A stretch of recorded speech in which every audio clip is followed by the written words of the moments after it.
Pour vos problèmes d'hépatite, hépatite du foie, hépatite B, je vous donne une recette ici. Mais avant toute chose, je tiens d'abord à mentionner ces petits détails-là. Et il faudrait que vous les enregistrez. Parce que l'hépatite B, une fois installée dans le sang, il est comme le virus du VIH. Il ne bouge pas. Il est juste endormi. Maintenant, il y a des gens qui ont des organismes très solides. Quand vous avez fait l'hépatite B, votre organisme combat ce virus-là.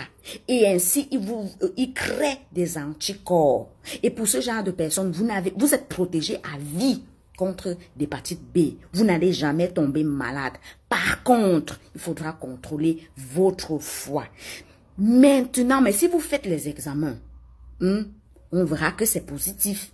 Mais vous avez déjà les anticorps que votre corps a créé parce qu'il a vaincu la maladie.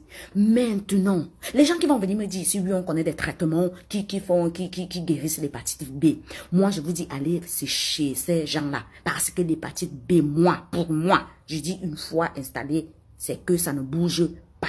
Vous prenez les médicaments juste pour l'endormir. Et il faut contrôler votre foie. Au moins 2 fois par an. Parce que ce qui dérange avec l'hépatite B, c'est le foie.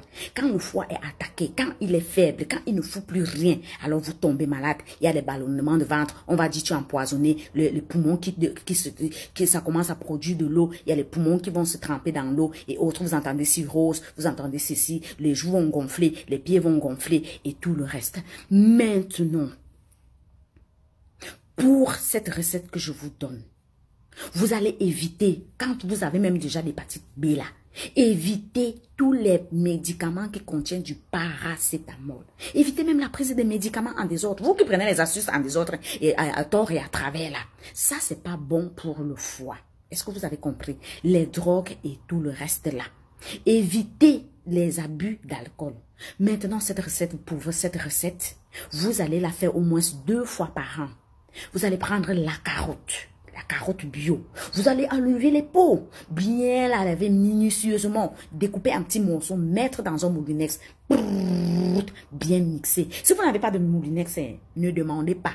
Pilez, écrasez même avec vos dents, pourvu que vous ayez une pâte. Ensuite, vous allez presser la pâte là comme ça. Ou alors vous mettez dans un foulard ou un mouchoir propre pour récupérer son jus. Vous allez mélanger la carotte là avec une main de gingembre comme ça. Il faut prendre la quantité que vous savez que ça peut vous faire un verre. Parce que moi, je ne connais pas les sortes de carottes, vous avez petites ou grandes, qui va vous faire un verre. Vous prenez une main de gingembre comme ça là. Donc, la main, c'est gingembre avec beaucoup de trucs comme ça. Vous nettoyez, vous mettez avec 2 citrons verts, le citron vert. Vous pressez comme ça là. Vous mélangez le tout. le gingembre aussi, il faut mixer ça. Donc, vous mixez le tout. Vous récupérez le jus. Vous buvez ça 1 fois par jour pendant 8 jours. Vous pouvez même le faire pendant 2 à 3 mois.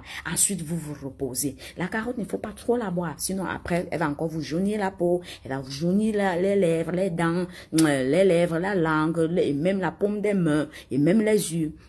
Donc, il faut vraiment boire ça juste quelques jours. Et maintenant, comme je dis, faites très attention aux médicaments qui contiennent du paracétamol, à de l'alcool, les relations non protégées là.